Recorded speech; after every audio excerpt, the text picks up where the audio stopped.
অজ্ঞানতিমিরান্ধস্য জ্ঞানাঞ্জনশলাকয়া চক্ষুরুন্মীলিतं येन তস্मै শ্রীগুরুবে নমঃ।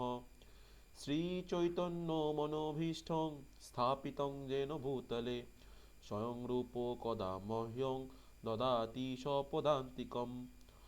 वन्देऽहं श्रीगुरो श्रीयुतपदकमलं श्रीगुरून् वैष्णवांश्च श्रीरूपं साग्रजातं सहगण रघुनाथान्वितं तं सजीवं साद्वैतं सावधूतं परिजनसहितं कृष्णचैतन्यदेवं श्रीराधाकृष्णपादान् सहगण ललिता श्रीविशाखान्वितांश्च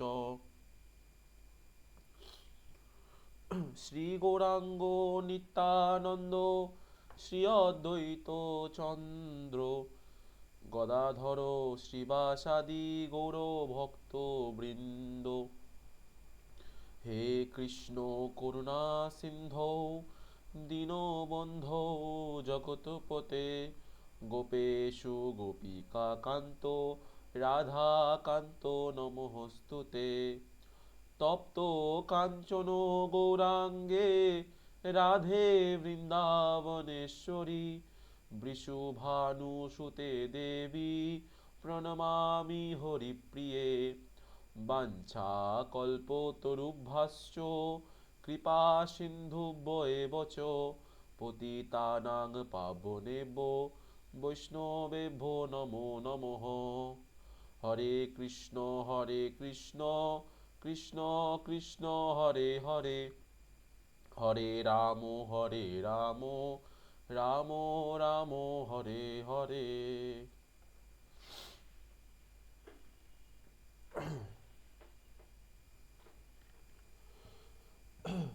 তো কালকে আমরা আদিলীলা ফার্স্ট চ্যাপ্টারের 4th নম্বর শ্লোকের অর্ধেকটা প্রায় পড়েছিলাম।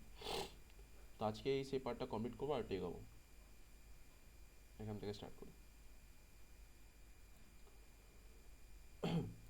জীবাত্মার সুখস্বরূপ কৃষ্ণপ্রাপ্তির বাসনাকে নিজের দেহের সুখ বাসনা মনে করিয়া মায়াবদ্ধ জীব নিজ দেহের সুখের অনুসন্ধান করিতে করিতে দেখিতেই অভিনিবিষ্ট হইয়া পড়ে এবং প্রাকৃত বস্তু হইতে সেই সুখ পাওয়া যাইবে মনে করিয়া প্রাকৃত বস্তুতেই অভিনিবিষ্ট হইয়া পড়ে। দেহাভিনিবেশী হলো মুখ্য, দেহাভিনিবেশী হলো মুখ্য অমঙ্গল। এখানে কি বলছে? এখানে বলতে চাইছে যে জীবাত্মার সুখ স্বরূপ কৃষ্ণ প্রাপ্তির বাসনাকে, ঠিক আছে, মানে অ্যাকচুয়ালি জীবাত্মাকে অনুসন্ধান করা হচ্ছে আনন্দ তত্ত্বের, যেটা গোবিন্দর মধ্যে আছে। কিন্তু যেহেতু জীব সেটা চিনতে জানে না, মানে সেটা চিনে না যে কোথায় আছে, মানে গোবিন্দের মধ্যে আছে বা ভগবত বস্তুর মধ্যে আছে, সেটা জানে না। তাই সেটা সব থেকে সহজলভ্য বিষয় কি, দেহর সাথে কানেক্টেড যেগুলো সব সুখ বাসনা বা দেহর সাথে কানেক্টেড যেগুলো সব সুখ, মানে ইন্দ্রিয় তৃপ্তি বেসিক্যালি, মানে ভালো খাওয়া, ভালো পড়া, ভালো দেখা, ভালো শোনা, ঠিক আছে। তো ওটার মধ্যেই জীব সুখ অনুসন্ধান করতে শুরু করে, ঠিক আছে। ওটার মধ্যেই জীব সুখ অনুসন্ধান করতে শুরু করে।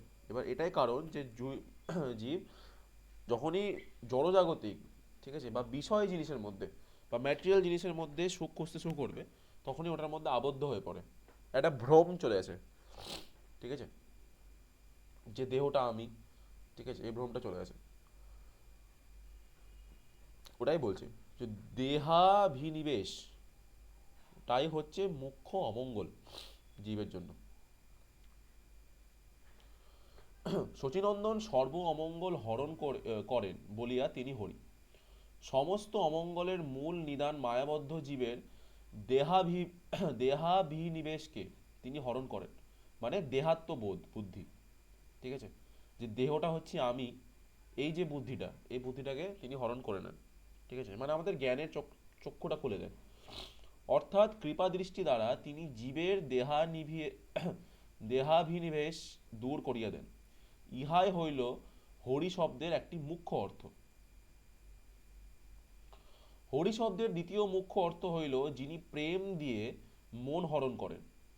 শ্রী শচীনন্দন কি রূপে প্রেম দিয়ে মন হরণ করেন তাহা বিবেচনা করা যাক।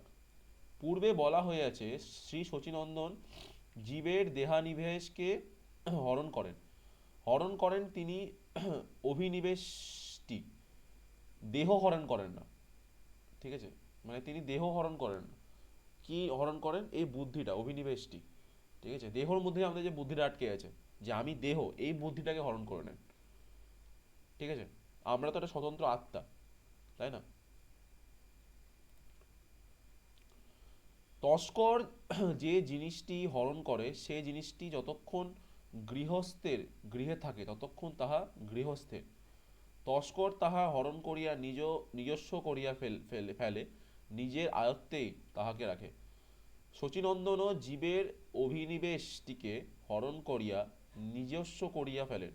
হরণের পূর্বে এই অভিনিবেশের স্থান ছিল দেহ, হরণের পরে তাহার স্থান হয়ে যায় শচীনন্দনে। তখন অভিনিবেশ জন্মে শচীনন্দনে। ঠিক আছে, যখন আমাদের যখন যেমন কি বলছে, তস্কর মানে একটা ডাকাত টাইপের। ঠিক আছে, ডাকাত যতক্ষণ না কোনো একটা গৃহস্থের জিনিসপত্র হরণ করে নিচ্ছে ততক্ষণ ওটা গৃহস্থের থাকলো।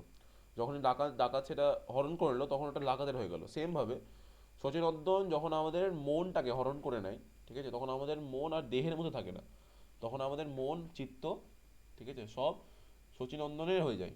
মানে আমরা বেসিক্যালি শচীনন্দনের ভাবনা চিন্তা করতে থাকি, তাকে নিয়ে মেতে থাকি, এটাই বলার চেষ্টা করছে। তখন অভিনিবেশ জন্মে যায় কোথায়? শচীনন্দনে। অভিনিবেশ বস্তুটি স্বরূপত দোষের বা গুণের নহে। ইহা যেই বস্তুর উপর পতিত হয় সেই বস্তুর দোষই দোষগুণী এবং অভিনিবেশের দোষগুণ।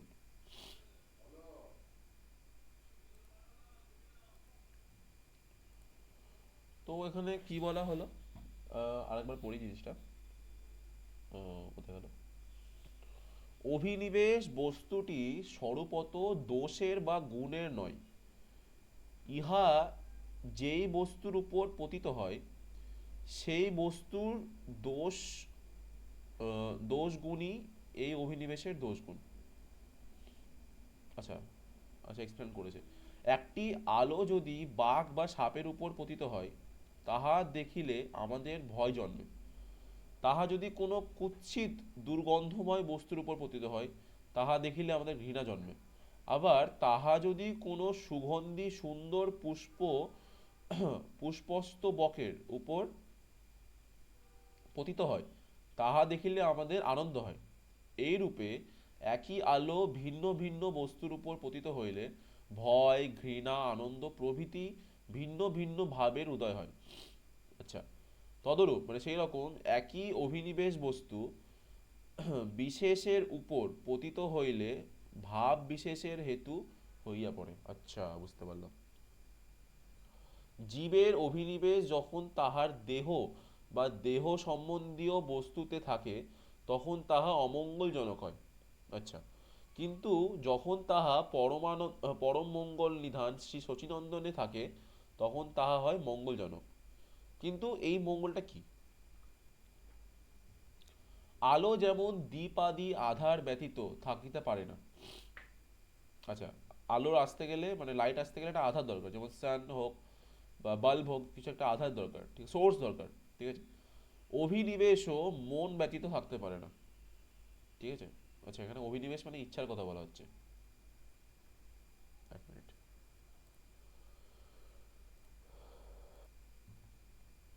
আচ্ছা, তো অভিনিবেশ কথাটির অর্থ হচ্ছে মনোযোগ বা ইচ্ছা, বেসিক্যালি ওটাই বলা যেতে পারে। ঠিক আছে, মনোযোগ।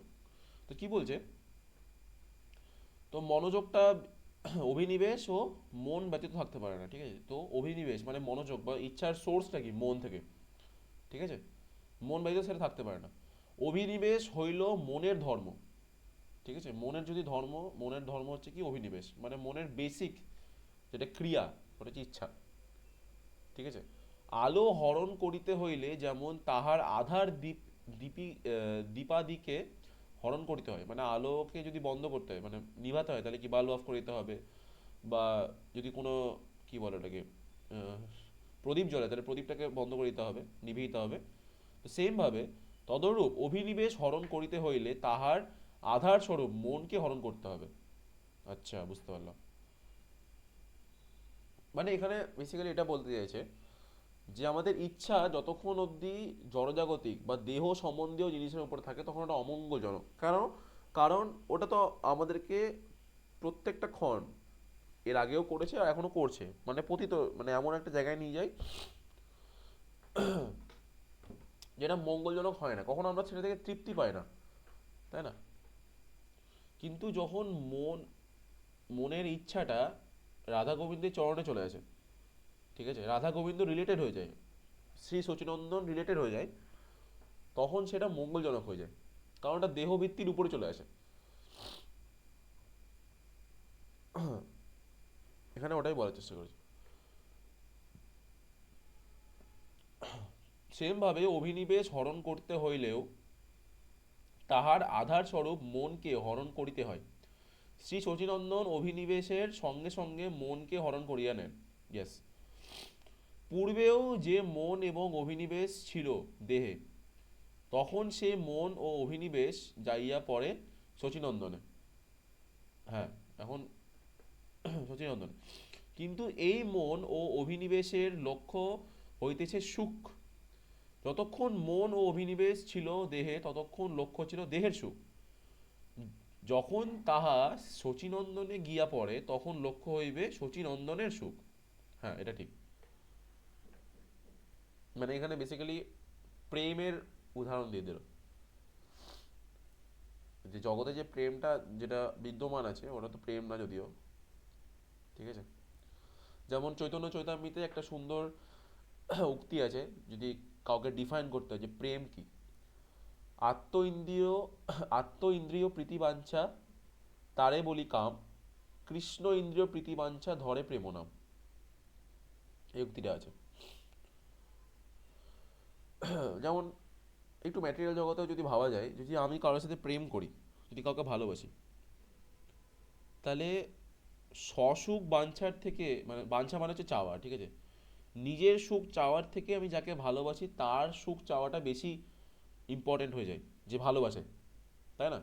যেমন মায়ের ভালোবাসা, তো মায়ের সুখের থেকে মায়ের কাছে ইম্পর্টেন্ট কি, তার সন্তানের সুখ, তাই না?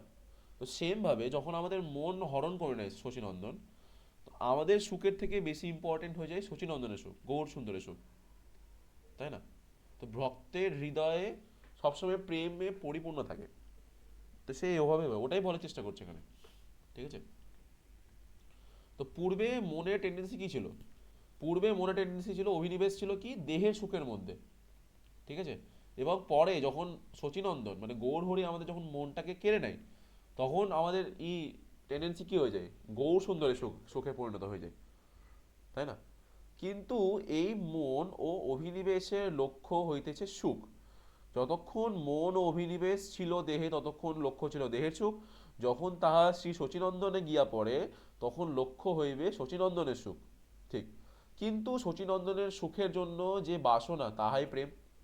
এই যে বলে দিল, কিন্তু শচীনন্দনের সুখের জন্য যে বাসনা তাহাই প্রেম। যতক্ষণ নিজের দেহের সুখের দিকে লক্ষ্য ছিল ততক্ষণ পর্যন্ত সেই সুখের বাসনার নাম ছিল কাম। এই যে এখানে লিখেছে, আত্মেন্দ্রিয় প্রীতি ইচ্ছা তারে বলি কাম। ঠিক আছে। তো নিজের ইন্দ্রিয়ের প্রীতি করতে যে ইচ্ছুক বা যার ইচ্ছা থাকে তার মধ্যে কাম ভরে আছে, ঠিক আছে। যখন সেটা পাল্টে গিয়ে কৃষ্ণেন্দ্রিয় বা ভগবত ইন্দ্রিয় হয়ে যায়, তাই না, কৃষ্ণ ইন্দ্রিয় প্রীতি বাঞ্ছা যখন হয়ে যায় তখন ওটা প্রেমে পরিণত হয়ে যায়। অভিনিবেশের সঙ্গে সঙ্গে মন হরণ করিয়া মনকে নিজস্ব করিয়া নিয়া শচীনন্দন তাহার নিজের প্রতি জীবের অভিনিবেশ জন্মাইলেন এবং তাহার সুখের জন্য বাসনা জন্মাইয়া জীবের চিত্তে প্রেমের সঞ্চার করিলেন। তো বেসিক্যালি শচীনন্দন এইভাবে আমাদের মধ্যে প্রেম প্রদান করেন, তাই না। ফার্স্টে আমাদের মনটাই কেড়ে নেয়, ঠিক আছে, যেগুলো সব নোংরা নোংরা দিকে আমাদের মনটা যেত সেখান থেকে মনটা কেড়ে নিয়ে নিজের মধ্যে লাগিয়ে দেয়, তাই না। তো যখনই প্রেম চলেছে তখনই আমাদের, মানে কি বলবো, এই গোটা জগৎটা ওটার জন্যই চলছে আর কি, তাই না। বেসিক্যালি যদি একটা কেউ যদি ভাবে, মানে এইভাবে যে লাইফে মিনিংফুল কি, তাই না, যে এক প্রত্যেকটা জীবের এরকম মনে হয় যে আমাকে কেউ ভালোবাসুক, প্রত্যেকটা জীবের, ঠিক আছে? আমাকে প্রত্যেকটা জীবের মনে হয় এরকম যে আমাকে সর্ব অঙ্গ দিয়ে, ঠিক আছে, সব কিছু দিয়ে আমাকে কেউ ভালোবাসুক, ঠিক আছে, ওটাই বেসিক থাকে। এখন এখানে ডিফারেন্ট মাইন্ডসেট আমি আনছি না, ঠিক আছে, বাট ইচ্ছা সবারই থাকে যেরকম কিছু থাকে, ঠিক আছে। তো গোটা পৃথিবীটা বেসিক্যালি ওই সুখটাই চাওয়ার জন্য ঘুরে বেড়াচ্ছে, তাই না? একদম যদি কোরে ঢুকি, ইচ্ছা শক্তি যদি কোরে ঢুকি, যে চাইছে কি একটা জীব বেসিক্যালি চাইটা কি, তাই না? যদি ওটা দেখা যায় তাহলে নিজের প্রীতি, যে কেউ ওর প্রীতি করুক, কেউ আমাদেরকে খুব ভালোবাসুক, আর আমি তাকে খুব ভালোবাসি, ঠিক আছে, এটাই যদি থাকে লাইফের মধ্যে তাহলে লাইফটা কমপ্লিট মনে হয়, নাহলে ইনকমপ্লিট মনে হয়, ঠিক আছে। যাদের লাইফে জিনিসটা নাই তারা, তাদের সবসময় ইনকমপ্লিট মনে হয়, তাই সবসময় তারা কিছু না কিছু জন্য একটা ছুটছে, কিছু না কিছু জন্য দৌড়াচ্ছে, ঠিক আছে, বাট সে নিজেও জানে না আমি কিসের জন্য দৌড়াচ্ছি। একদিন তো দেহ ছুটেই যাবে, তাই না? একদিন তো ছুটেই যাবে, তো তখন ওটার জন্য, বাট ছুটছি কেন, করতে কি চাইছি, কেন এগুলো উপার্জন করছি, কেন এটা বানাচ্ছি, কেন ওটা বানাচ্ছি, সেটা যায় না, সেটাকে বোঝা যায় না, তাই না? এরকম ধরনের বিষয়টা। তো তারপরে কি বলছে, অভিনিবেশের সঙ্গে সঙ্গে মন হরণ, আচ্ছা এই লাইনটা তো পড়লাম, কি করে গৌর সুন্দর প্রেম সংচার করেন। অভিনিবেশের সঙ্গে মন হরণ করার ফলে জীবের চিত্তে প্রেম জন্মিল। হ্যাঁ, বস্তুত তাল পড়ার পরে, আচ্ছা, তাল পড়ার পরে অথবা তাল পড়ার সঙ্গে সঙ্গে ধূপ শব্দ হইলেও, যেমন বলা হয় ধূপ করিয়া তাল পড়লো, আচ্ছা, তদরূপ এই স্থলে শ্রী শচীনন্দন কৃতক মন হরণ করার পর অথবা মন হরণ করার সঙ্গে সঙ্গেই প্রেম দান করা হইল। আচ্ছা, অর্থাৎ মন হরণ করার পূর্বেই প্রেম দান করা না হইলেও, আচ্ছা, বলা হয় প্রেম দিয়া মন হরণ করে। আচ্ছা, মন হরণ, আচ্ছা প্রেম না, আচ্ছা বেসিক্যালি মনটা হরণ করবে তো প্রেম দিয়ে কি না, তো বেসিক্যালি আগে প্রেমটাই দেওয়া হয়, ঠিক আছে, ওটাই বলার চেষ্টা করছে। মন হরণ করা হইল কারণ প্রেম হইল তাহার কার্য বা ফল, প্রেম দিয়ে হরে মন, এই স্থলে কার্যকে কারণ স্বরূপ, এখানে একটু বেসিক্যালি গ্রামার বোঝা হচ্ছে, ঠিক আছে, গ্রামার, বেঙ্গলি গ্রামার দেখা, ব্যাকরণ দেখানো হচ্ছে। প্রেম দিয়ে হরে মন, এই স্থলে কার্যকে কারণ রূপে এবং কারণকে কার্যরূপে উল্লেখ করা হইতেছে। ইহা একরকম অতিশয়োক্তি অলঙ্কার। যারা একটু বাংলাতে কি বলবো, মানে আমার মামি আছে, ঠিক আছে, মামি বেঙ্গলি টিচার, ঠিক আছে, যদি মামির কাছে এই ভিডিওটা পৌঁছায়, ঠিক আছে, তাহলে মামি একটু কমেন্ট সেকশনে প্লিজ বলে দিও, ঠিক আছে। আমার অত সাধ্য নাই যে আমি এই জিনিসটা বোঝাবো কি বলতে এসে এখানে। ইহাতে কার্যকরণের, আমি তাও পড়ে দিচ্ছি, ইহাতে কার্যকরণের বিপর্যয় হয়। আদৌ কারণং বৈনব কার্যোৎপত্তি পশ্চাৎ কারণোৎপত্তিরয়মেব কার্যকারণ বিপর্যয়স্ত বিপর্যয়স্তোত্রু চতুর্থী অতিশয় উক্তির্গেয়া। ওরে বাপরে, এটার মিনিং হচ্ছে কার্য যে অতি শীঘ্রই উপস্থিত হইবে এইরূপ অতিশয়োক্তি দ্বারা তাহাই সূচিত হয়। ওকে, লেটস স্কিপ দিস। বুঝতে পেরেছি কি বোঝাতে চেয়েছে। এই রূপে দেখা গেল সর্ব অমঙ্গল হরণ করেন বলিয়া শ্রী শচীনন্দন হইলেন হরি, এবং প্রেম দিয়ে মন হরণ করেন বলিয়া তিনি হইলেন হরি। তো হরি, আগের ভিডিওটিতে আমরা দেখেছিলাম যে হরি দুটো মিনিং আছে, ঠিক আছে, যে সর্ব অমঙ্গল হরণ করে নেয় আর যে প্রেম দিয়ে মন হরণ করে নেয় তাকে হরি বলা হয়, ঠিক আছে। এখানে প্রশ্ন হইতে পারে শ্রী শচীনন্দন কাহারও অমঙ্গল হরণ করিয়াছেন কিনা এবং প্রেম দিয়ে কাহারও মন হরণ করিয়াছেন কিনা। যদি করিয়া থাকেন তাহা হইলে হরি শব্দের উল্লেখিত রূপ অর্থ তাহাতে প্রয়োজিত হইতে পারে, অন্যথা নহে। উত্তরে বলা যায় শ্রী শচীনন্দন জগায় মাধায় চাপাল গোপাল শ্রী রূপ সনাতন আদির অমঙ্গল হরণ করিয়াছেন, তাহাদিগকে কৃষ্ণপ্রেম দিয়েছেন। ঝাড়িখণ্ডের পথে বৃন্দাবন যাওয়ার সময় বন্য, কোল, ভিল প্রভৃতি অসভ্য পার্বতজ্ঞ জাতীয় বহু লোককে, এমনকি ব্যাঘ্র ব্যাঘ্র ভাল্লুকাদিকে মানে বাঘ সিংহকে, সিংহ জন্ম জন্তু সমূহকে কৃষ্ণপ্রেম উন্মত্ত করিয়াছেন। ঠিক আছে। প্রভু যখন পথে চলিয়া যাইতেন, তখন যে কোনো ভাগ্যবান ব্যক্তি তাহার দর্শন পাইতেন, তাহার মুখে কৃষ্ণনাম শুনিতেন, তিনিও কৃষ্ণপ্রেমে উন্মত্ত হইতেন। এইরূপে কৃষ্ণপ্রেমে উন্মত্ত হওয়ার পূর্বে তাহাদের দেহাদিতে অভিনিবেশ রূপ অমঙ্গল যে দূরীভূত হইয়াছিল, তাহা সহজেই অনুমেয়। কারণ যতক্ষণ এইরূপ অভিনিবেশ থাকিবে, ততক্ষণ প্রেম জন্মিতে পারিবে না। ওকে। সুতরাং হরি শব্দের উক্ত রূপ উভয় মুখ্য অর্থই শ্রী সচিদানন্দনে প্রয়োগ্য। শাস্ত্র হইতে জানা যায়, এবং স্বয়ং শ্রীকৃষ্ণ ব্যতীত তাহার কোনো অবতার প্রেম দিতে পারে না। ঠিক। গোবিন্দ ব্যতীত কেউ প্রেম দিতে পারে না। ঠিক আছে। শ্রীকৃষ্ণ কিন্তু লতা গুল্মা দিকেও প্রেম দিতে পারেন, মানে গাছপালা বেশি বলতে। ঠিক আছে। মানে গাছপালাকে না, গাছপালার মধ্যে যে চেতনার আত্মাটা আছে তাকে, তার কথা বলছি। ঠিক আছে। সন্তব্য তারা বহুব সন্তব্য তারা বহুব পুষ্করণাভস্য সর্বতোহ ভদ্রা কৃষ্ণানন্য কহবা লতাশপি প্রেমোদ ভবতি। শ্রী সচিনন্দন যখন সকলকে প্রেম দিয়াছেন, তখন তিনি স্বয়ং শ্রীকৃষ্ণই, অন্য কেউ নহেন। এখন প্রশ্ন হইতে পারে, তিনি যদি স্বয়ং শ্রীকৃষ্ণ হইবেন, তাহা হইলে তাহার বর্ণ হইবে কি নবজলধরের ন্যায়, ঠিক আছে, কিংবা ইন্দ্রনীলমণির ন্যায়, কিংবা নীলোৎপলক নীলোৎপলের নীলোৎপলের ন্যায় শ্যাম, তরুণ তমালের ন্যায় শ্যাম। ঠিক আছে, মানে শ্যাম বর্ণ হয় ওটাই বলতে চাইছেন। ঠিক আছে। তাহাই যদি হইবে, এই শ্লোকে কেন বলা হইল শচীনন্দন পুরোটসু পুরোট সুন্দর দতি কদম্ব সুন্দর পিপিত, মানে কি বলছে?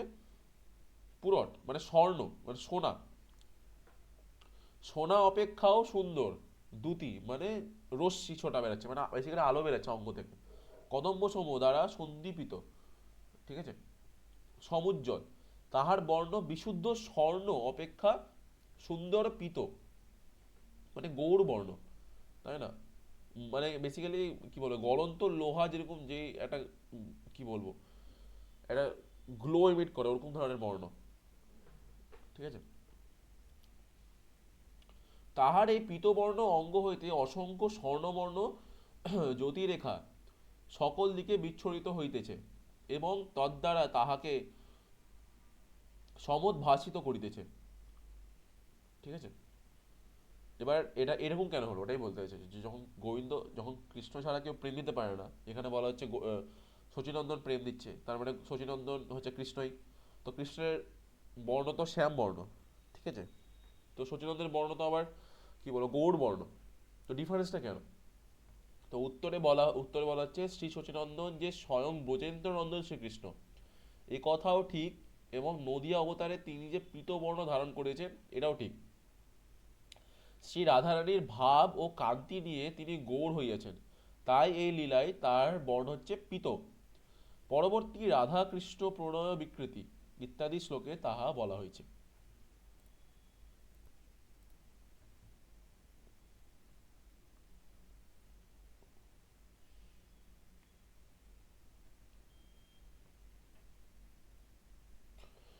পরট সুন্দর দুতি কদম্ব সন্দীপিত এই শব্দটা দ্বারা কি বোঝানো যাচ্ছে, যে শ্রী শচীনন্দন তাহার সর্বাতিশায়ী মাধুর্যের সহিত সকলের হৃদয়ে স্ফুরিত হন। সেই মাধুর্য মানে প্রেম, সেই মাধুর্যের স্নিগ্ধোজ্জ্বল জ্যোতি দ্বারা তিনি সকলের চিত্তকে উদ্ভাসিত করুন।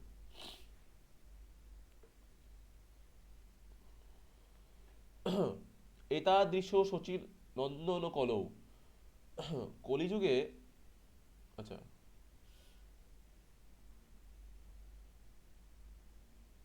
গীতার, আচ্ছা, 8 চ্যাপ্টারের 7 আর 8 নম্বর শ্লোকে জানা যায় ধর্মের গ্লানি এবং অধর্মের অভ্যুত্থান, মানে এখানে ওই মানে লাইনটার কথা বলা হচ্ছে, ওই শ্লোকটা। আহ, এক মিনিট, শ্লোকটা হচ্ছে যে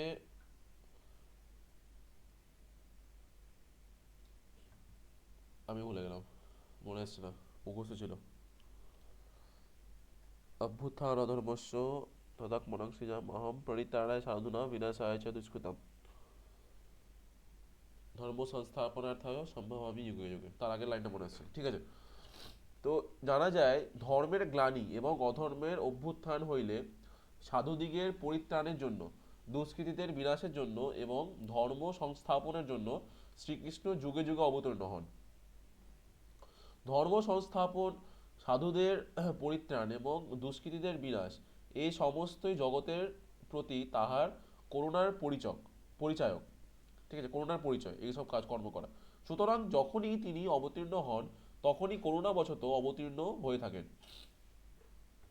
অবতীর্ণ হন বলিলেই করুণাবশত অবতীর্ণ হন, ইহাই বোঝা যায়। পৃথকভাবে করুণা শব্দের উল্লেখ নিষ্প্রয়োজন। মানে বলতে চাইছে যে অবতীর্ণ হয়েছেন তার মানে করুণা হয়েই, করুণা নিয়েই, করুণা বশতই অবতীর্ণ হয়েছেন। তো বারবার করুণা কথাটা শব্দ উল্লেখ করার প্রয়োজন নাই, ঠিক আছে। তথাপিও এই শ্লোকে করুণা শব্দের উল্লেখ কেন করা হলো, ঠিক আছে। অন্যান্য অবতারে যে করুণা প্রকাশ পাইছে, গৌর অবতারে করুণার তদপেক্ষা কোনো এক অপূর্ব বৈশিষ্ট্য সূচনা করার জন্যই এই স্থলে করুণা শব্দের উল্লেখ করা হয়েছে, ঠিক আছে। তো যে মেইন শ্লোকটা, 4 নম্বর যে শ্লোকটা আছে, ওই শ্লোকটাকে ভাঙতে ভাঙতে বলছে যে নর্মালি যখন অবতার আসে তো অবতারটা অফকোর্স করুণা বশতেই আসে, ঠিক আছে। তো বারবার করুণা লেখার দরকারটা কি আছে? কিন্তু এই ক্ষেত্রে গৌর সুন্দর যে করুণাটা নিয়েছে that is not equal to others, এটার মধ্যে অন্য কিছু আছে, তাই না? তো কি বলেছে,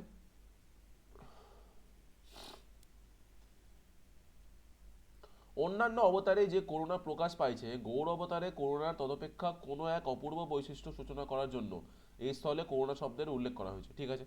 করুণার এই বৈশিষ্ট্য বা উৎকর্ষ দুই দিক দিয়ে, প্রথমত কি করুণার মাধুর্য, দ্বিতীয়ত করুণার উল্লাস, ঠিক আছে।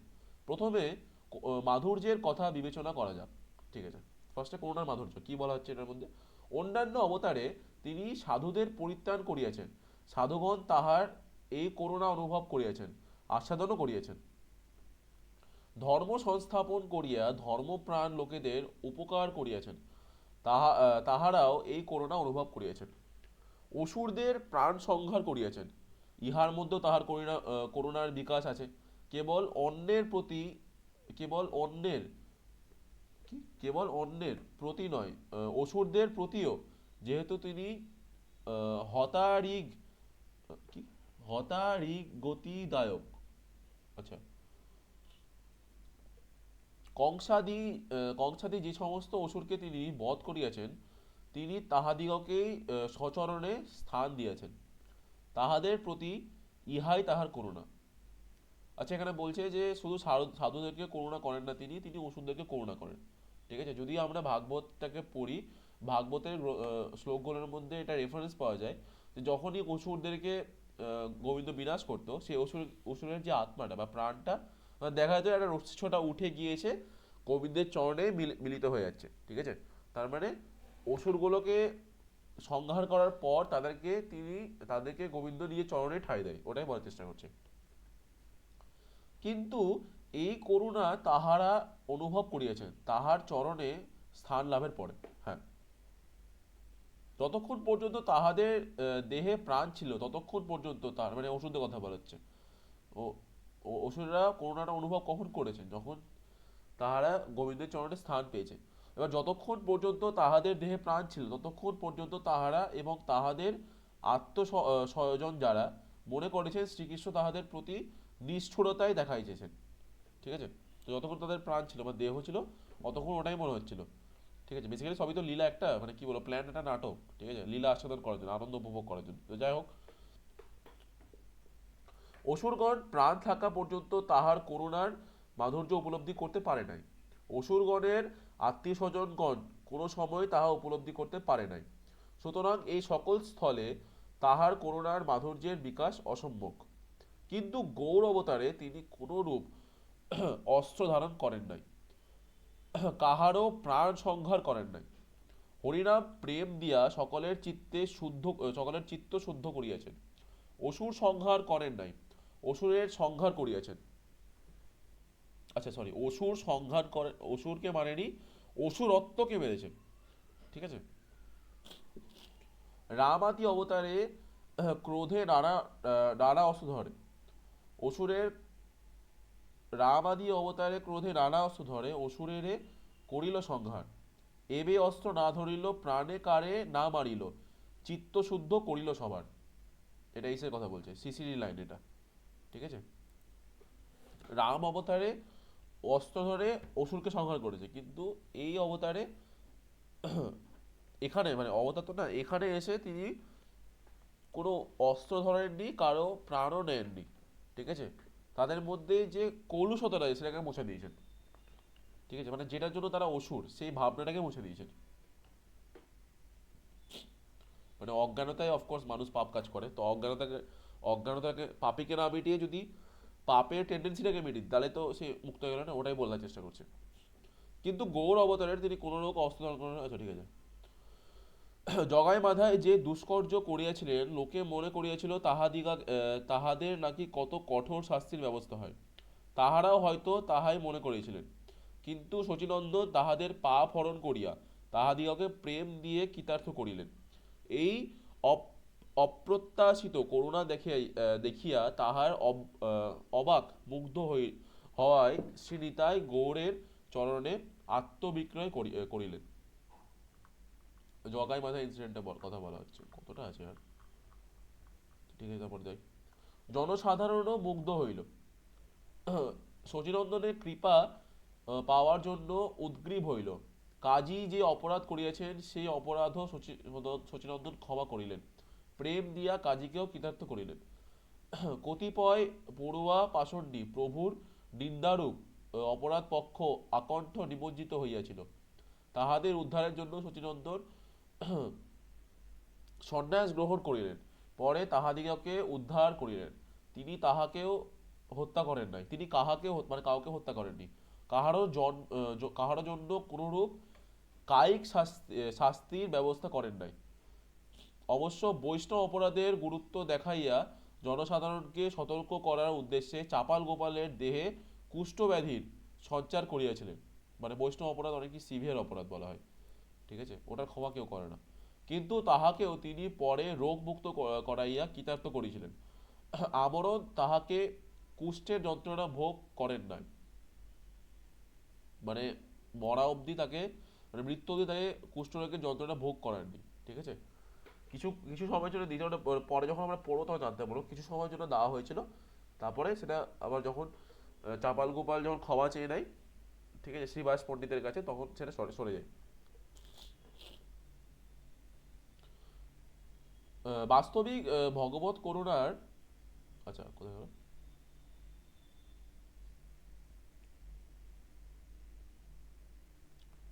প্রকাশানন্দ সরস্বতীর কথাও উল্লেখযোগ্য। এই সমস্ত দেখিয়া শুনিয়া জাতিবর্ণ নির্বিশেষ নির্বিশেষ নির্বিশেষে আবাল বৃদ্ধ বনিতা শচীনন্দনের করুণার মাধুর্য অনুভব করিতে পারিছেন। বাস্তবিক ভগবত করুণার এইরূপ অদ্ভুত মাধুর্য আর কোনো যুগে কোনো অবতারে প্রকটিত হয় নাই, এমনকি দাপর লীলাতেও না। তারপর শচীনন্দনের করুণার উল্লাস। এবার করুণার উল্লাস। প্রথমে দেখলাম কি করুণার প্রেম নাকি, প্রথমে দেখলাম করুণার, হ্যাঁ করুণার মাধুর্য, এবার করুণার উল্লাসটাকে এক্সপ্লেন করছে। ঠিক আছে।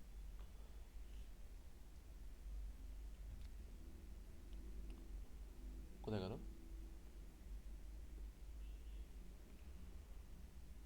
আচ্ছা হ্যাঁ, তারপর শচীনন্দনের করুণার উল্লাস। ভগবত করুণার সকল সময়ে জীবকে কৃতার্থ করার জন্য যেন উন্মুখ হইয়া থাকেন। কিন্তু তিনি ভক্তের বা ভগবানের ইচ্ছারূপ একটি উপলক্ষের অপেক্ষা করেন। গৌররূপে অবতীর্ণ হওয়ার প্রাককালেই ভগবানের সংকল্প ছিল আপবার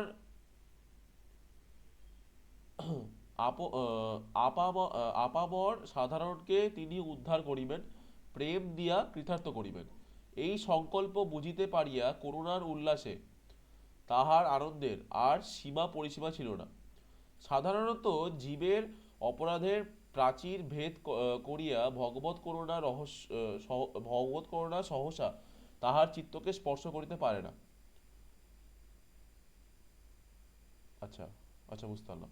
সাধারণত জীবের অপরাধের প্রাচীর ভেদ করে ভগবৎ করুণা সহসা তাহার চিত্তকে স্পর্শ করতে পারে না, কিন্তু শচীনন্দনের সংকল্পের অবিতর্ক প্রভাব এবং সেই সংকল্পের কার্যের পরিণত করার জন্য তাহার আহ, অবিচিন্ত মহাশক্তির দুর্মময় উচ্ছ্বাস করুণার অগ্রগতির প্রতিকূল সমস্ত বাধাবিঘ্নকে প্রবল স্রোত মুখে স্রোতমুখে ক্ষুদ্র তৃণখণ্ডের ন্যায় কোন দরদিশে অপরাশিত করিয়াছেন কে বলিবে। বাপরে কি বাংলা লিখেছে। ওকে।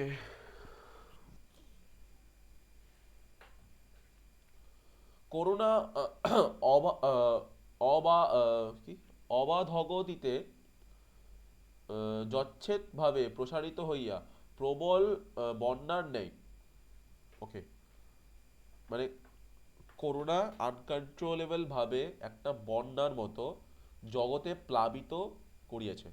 ওকে, মানে জগতে বয়ে যাচ্ছে একটা বন্যার মতো। কোনো অশ্বারোহী যদি তাহার অশ্বারোহী মানে যে ঘোড়া চালক, অশ্বারোহী যদি তাহার অশ্বের লাগাম ছাড়িয়া দিয়া থাকে, তাহলে তাহাকে বলে যেখানে ইচ্ছা, যেদিকে ইচ্ছা, যত দূরে ইচ্ছা তুমি আমাকে লইয়া যাও। তাহা হইল ঘোড়া যাহা করে। শচীনন্দনের করুণাও তাহাই, এবং তদপেক্ষা কোটি কোটি গুণে অধিক করিয়াছে। যেহেতু অশ্বের শক্তি সীমাবদ্ধ, করুণা শক্তি অসীম। শচীনন্দন যেন করুণাতে তাহার সমস্ত শক্তির সঞ্চার করিয়া বলিয়াছেন, আমি তোমাতেই আত্মসমর্পণ করিলাম। যেদিকে ইচ্ছা, যত দূরে ইচ্ছা, যেখানে ইচ্ছা তুমি আমাকে লইয়া যাও। নিয়া যাহার নিকটে ইচ্ছা তুমি আমাকে বিক্রয় করিতে পারো। আবার তোমার নিকটে আমার কোনো সাত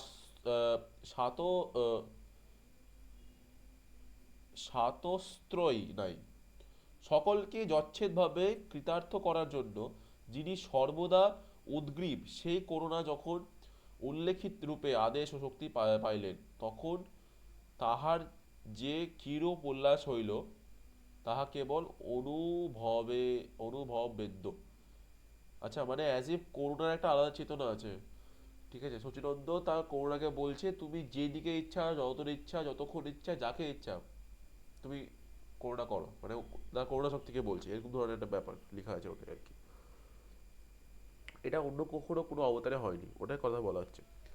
বাস্তবিক ভগবত কৃপার এইরূপ অবাধ বিকাশ আর কোনো যুগে কোনো লীলায় প্রকটিত হয় নাই। আদিলীলার অষ্টম পরিচ্ছেদে বর্ণিত সুদুর্লভ কৃষ্ণপ্রেম এত সহজে আর কোনো অবতারে অর্পিত হয় নাই। প্রভু যে সেই সুদুর্লভ প্রেম বস্তুটি পাওয়ার উপায়ারে কথায় বলিয়া দিলেন তাহা নয়। সেই প্রেম বস্তুটি আপামর সাধারণকে প্রভু নিজে দিয়ে গিয়েছেন এবং স্বীয় পার্শ্বদবৃন্দ দ্বারা দেওয়াইয়া গিয়েছেন। করুণার এই অপূর্ব মাধুর্য এবং উল্লাস সূচিত করার উদ্দেশ্যে এই শ্লোকে করুণায় শব্দে ব্যবহৃত হইয়াছে। আচ্ছা, করুণার উল্লাস, করুণার মাধুর্য, করুণার উল্লাস, ঠিক আছে।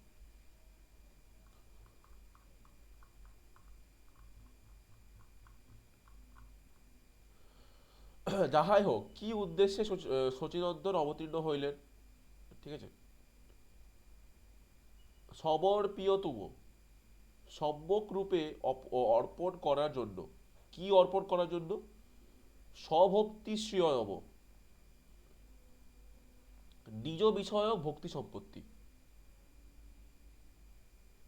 শ্রীকৃষ্ণের যে ভক্তি বিষয়, শ্রীকৃষ্ণের প্রতি যে ভক্তি প্রয়োজিত হয়, তাহা শ্রীকৃষ্ণ বিষয়ক ভক্তি, স্বভক্তি। আচ্ছা, সেই ভক্তিরূপ সম্পত্তি শ্রীমৎ মহাপ্রভু জীবকে দিয়া গেলেন।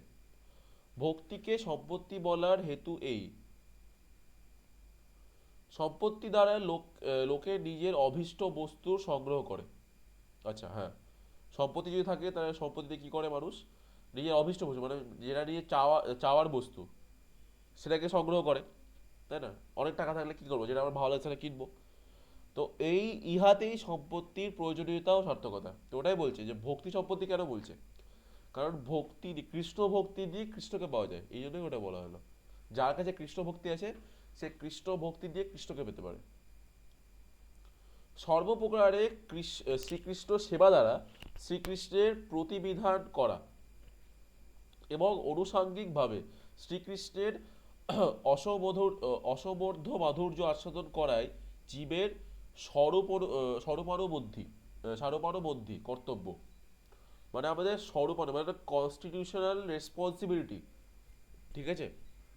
বা কনস্টিটিউশনাল আমাদের কি বলবো রেসপন্সিবিলিটি, আর আমাদের চাওয়া পাওয়া হচ্ছে এটাই যে শ্রীকৃষ্ণের যে অপার মাধুর্য সেটাকে আস্বাদন করা, ঠিক আছে? ওটা আমাদের কি বল বেসিক রাইট বলতে গেলে, তাই না? যেমন এখানে আছে right two freedom, right to equality, right two freedom, ওরকম রাইট টু প্রেম, ওই কথাটা বলা হচ্ছে এখানে। এই অভীষ্ট বস্তু লাভ করিবার একমাত্র উপায় হচ্ছে ভক্তি, ঠিক আছে? সেই মাধুর্য যদি আমাদের আস্বাদন করতে হয়, সেই প্রেম যদি আস্বাদন করতে হয়, তাহলে তাকে ধরতে হবে। তাই শ্রীকৃষ্ণ বিষয়ক ভক্তিকে ভক্তের সম্পত্তি বলা হয়েছে। ওইটা বলছে ভক্তের সম্পত্তি হচ্ছে কৃষ্ণ প্রেম বা কৃষ্ণ ভক্তি। শ্রীকৃষ্ণের স্বরূপ শক্তি লাদিনীর লাদিনীর বৃত্তি বিশেষই হচ্ছে ভক্তি। আচ্ছা, এখানে একটা শ্লোক আছে, শ্রীকৃষ্ণের কৃষ্ণের অনন্ত শক্তি তিন শক্তি প্রধান: চিৎ শক্তি, জীব শক্তি, মায়া শক্তি নাম, ঠিক আছে? তো চিৎ শক্তির মধ্যে একটা ভাগ হচ্ছে লাদিনী শক্তি, ঠিক আছে? তো লাদিনী শক্তির মানে আহ্লাদ, ঠিক আছে? আহ্লাদিনী শক্তি, যেখানে থেকে আমরা আহ্লাদ পাই, আনন্দ পাই, ঠিক আছে? সেই আনন্দরই হচ্ছে বৃত্তি, কি ভক্তি। সূর্য যেমন নিরপেক্ষভাবে সকলের জন্যই স্বীয় কিরণ বিকীর্ণ করে, কিন্তু আধারের যোগ্যতা অনুসারে সে কীর্ণ গৃহীত ও রূপান্তরিত হয়, তদরূপ পরম নিরপেক্ষ শ্রী ভগবানও তাহার স্বরূপ শক্তি লাদিনীকে ইতস্তত নিক্ষিপ্ত করিয়াছেন, কিন্তু একমাত্র ভক্ত হৃদয়ে তাহা গ্রহণে সমর্থ। আচ্ছা, যেমন সূর্যের আলো নিরপেক্ষভাবে সবার উপর পড়ে, কিন্তু যার উপরে পড়ছে, ঠিক আছে,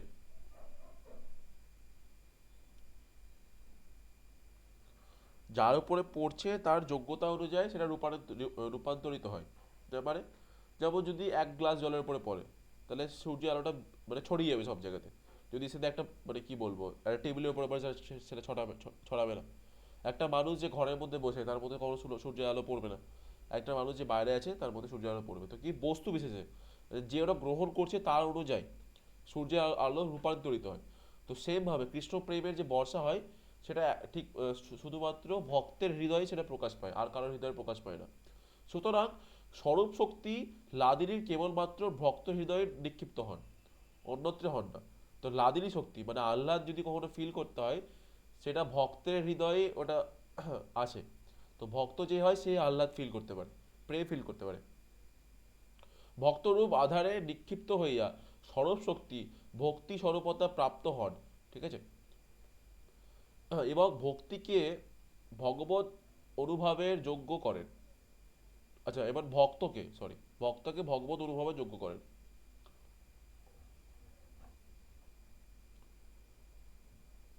আচ্ছা,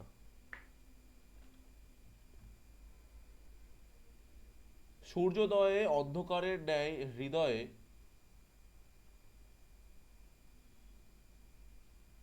এখানে এটা মুছে গেছে কেন?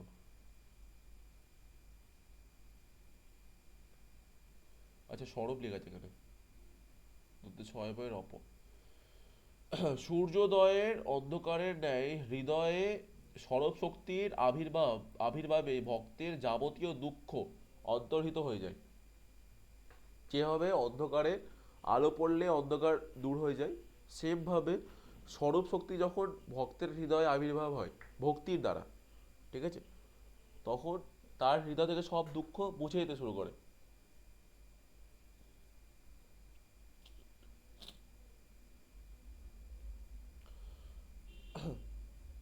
নিখিল ভক্ত শ্রেষ্ঠা শ্রীমতী রাধারানীর ভাব অঙ্গীকার পূর্বক শ্রী গোবিন্দ সমাধুর্য আস্বাদনের একমাত্র উপায় স্বরূপ ভক্তকে নিজ সম্পত্তি করিয়া লইছেন।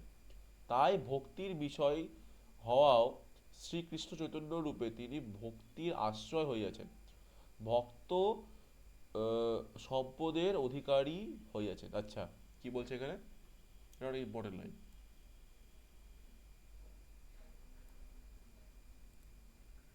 নিখিল ভক্ত শ্রেষ্ঠা শ্রীমতী রাধারানীর ভাব অঙ্গীকার পূর্বক ভক্তদের মধ্যে, আচ্ছা, কৃষ্ণ ভক্ত কাকে বলে? কৃষ্ণ ভক্ত হচ্ছে সেই যে কৃষ্ণের ইন্দ্রিয়ের প্রীতি চাই, ঠিক আছে। এবার সব থেকে বড় কৃষ্ণ ভক্ত হচ্ছে শ্রীমতী রাধারানী, কারণ তার থেকে বেশি কৃষ্ণকে আর কেউ ভালোবাসেন, তার সাথে ওরকম প্রেম আর কারোর মধ্যে নাই। তো ওটাই বলছে নিখিল ভক্ত শ্রেষ্ঠ, ভক্তদের মধ্যে শ্রেষ্ঠ শ্রীমতী রাধারানীর ভাব অঙ্গীকার পূর্বক। তো রাধারানীর যেটা ভাব, ঠিক আছে, ওটা অঙ্গীকার করে শ্রী গোবিন্দ সমাধুর্য আস্বাদনের একমাত্র উপায়, ঠিক আছে। সমাধুর্য মানে গোবিন্দ নিজের মাধুর্যকে আস্বাদন করবে বলে রাধারানীর ভাব অঙ্গীকার করে, ঠিক আছে, একমাত্র উপায় স্বরূপ ভক্তকে নিজ সম্পত্তি করিয়া লইয়াছেন।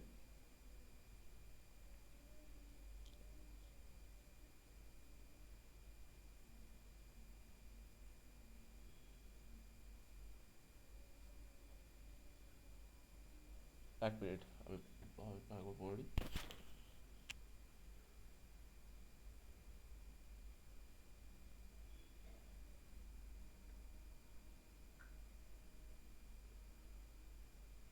আচ্ছা, এখানে বলে দিই, এটা একটা আছে যে মহাপ্রভুর যে আবির্ভাবটা হয় বেসিক্যালি ওটা হচ্ছে মহাপ্রভুর ইন্টারনাল রিজন, মানে অন্তরঙ্গ কারণের মধ্যে একটা হচ্ছে যে কৃষ্ণ প্রেম অনুভব করার জন্য।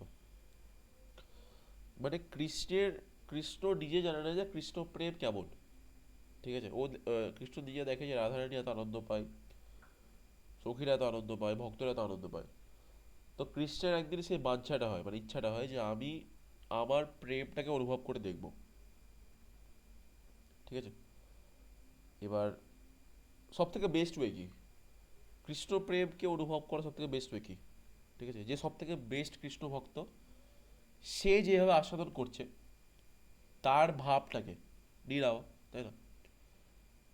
তো সব থেকে বেস্ট যে কৃষ্ণ ভক্ত সে হচ্ছে শ্রীমতী রাধারানী, ঠিক আছে। তো বেসিক্যালি এখানে কৃষ্ণের ইচ্ছা হচ্ছে, গোবিন্দের ইচ্ছা হচ্ছে যে কৃষ্ণ প্রেম আস্বাদন করবে, তাই রাধারানীর ভাবকে অঙ্গীকার করে, ঠিক আছে, মানে বেসিক্যালি ভগবান ভক্ত হয়ে যাচ্ছে। তো গোবিন্দ রাধারানীর ভাবকে আশ্রয় করে কৃষ্ণ ভক্ত হয়ে ভক্তিকে আশ্রয় করে নিচ্ছে, ওটাই বলছে এখানে। তো যখনই ভক্তিকে তিনি যখন চৈতন্য রূপে তিনি আসছেন, তিনি ভক্তির আশ্রয় হয়েছেন, ঠিক আছে, ভক্তির ছত্রছায়ার আন্ডারে আছেন, ঠিক আছে, তখনই তিনি ভক্তি সম্পদের অধিকারী হয়ে গেছেন, ঠিক আছে। মানে বেসিক্যালি তিনি ভক্ত সেজে আসছেন, ঠিক আছে। তাই ভক্তের কাছে সম্পদ কি? ভক্তি, তাই না? তাই তিনি ভক্তি সম্পদের অধিকারী হয়ে যাচ্ছেন, ওটাই বলতে চাইছে এখানে। তো কৃষ্ণ প্রেমকে অনুভব করার আর কোনো উপায় নাই, শুধু একটাই উপায়, আর ওটা সব থেকে বেস্ট উপায় হচ্ছে ভক্ত হয়ে, ঠিক আছে, কৃষ্ণ প্রেমকে আস্বাদন করা। তো এটা অ্যাকচুয়ালি ইন্টারনাল রিজন অ্যাকচুয়ালি, ঠিক আছে, মহাপ্রভুর আসার। রাধা ভাবকে অঙ্গীকার করে, ওটাকে আশ্রয় করে, ঠিক আছে, তিনি এসেছেন কৃষ্ণ প্রেমকে অনুভব করার জন্য। এটা হচ্ছে রিজন, ওটাই বলা হচ্ছে এখানে। ভক্তি সম্পদের অধিকারী হইয়া তিনি দেখিলেন, ঠিক আছে, যখন তিনি ভক্তি সম্পদের অধিকারী হলেন, মানে ভক্ত হয়ে বেসিক্যালি চৈতন্য রূপে, তিনি দেখলেন, কি দেখলেন, এই অপরামিত সম্পত্তির এক কণিকা পাইলেও জীবের অনন্ত দুঃখ ঘুচিয়ে যাবে। ঠিক আছে, কি, যখন তিনি ভক্তি সম্পদের অধিকারী হয়ে দেখলেন যে যদি এই ভক্তি সম্পদের একটা কণাও, ঠিক আছে, একটা কিঞ্চিত কণাও যদি জীব পায়, তার যে অনন্ত দুঃখ, ঠিক আছে, সুখ পাওয়ার যেটা ইচ্ছে সেটা সেটা চলে যাবে। ঠিক আছে, দুঃখ সব ঘুচে যাবে। তাহার অতৃপ্তি আনন্দর বাসনা তৃপ্তি লাভ করিতে পারে। ঠিক আছে, যেখানে আমাদের তৃপ্তি হয় না, সেটা এই ভক্তি সম্পদের একটা কণা যদি আমরা পাই, তাহলে আমাদের তৃপ্তি লাভ চলে আসবে। এই তাই পরম পরম করুণ শ্রীকৃষ্ণ চৈতন্য অপামর সাধারণকে সেই ভক্তি সম্পত্তি দান করিবার নিমিত্ত নবদ্বীপে অবতীর্ণ হইলেন এবং এই পরম দুর্লভ ভক্তি সম্পত্তি দান করিলেন। ঠিক আছে, এবার যার সম্পত্তি সেই তো দান করতে হবে, কি না? তো কৃষ্ণ প্রেম তো কৃষ্ণ দান করতে হবে, আর তো কেউ দিতে পারবে না, তাই না? তাই ওটাই তো বেসিক্যালি অপার করুণা করে।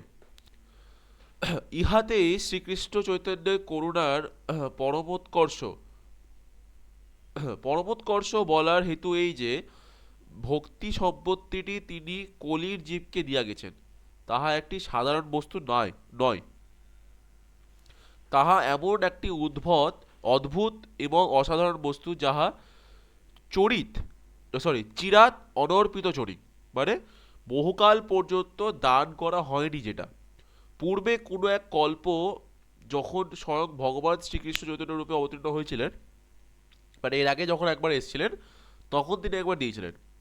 তখন হয়তো তখন হয়তো একবার দিয়েছিলেন, কিন্তু তাহার পরে কত সহস্র সহস্র অবতার রূপে তিনি জগতে অবতীর্ণ হইয়াছেন, কিন্তু এই বস্তুটি কখনো আর দান করে নাই। এমনকি দাপরে শ্রীকৃষ্ণ অবতারেও এই অসাধারণ বস্তুটি দান করা হয় নাই, মানে গোবিন্দ এসে নিজে এটা দেয়নি। ঠিক আছে, স্বভাবতই পরমাস্বাদ্য ভক্তি বস্তুটিকে তিনি এক অনির্বচনীয় আস্বাদ চমৎকারিতার রসপুরে পরিনিষিক্ত করিয়া শ্রী শ্রী শ্রী গৌর সুন্দর নির্বিচারে অপাময় সাধারণকে দান করিয়া সকলকে কৃতার্থ করিয়াছেন।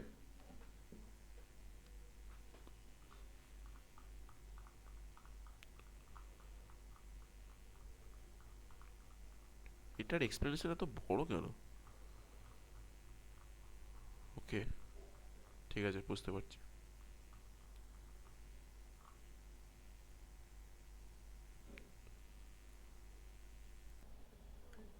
আজকের জন্য এতটাই থাক।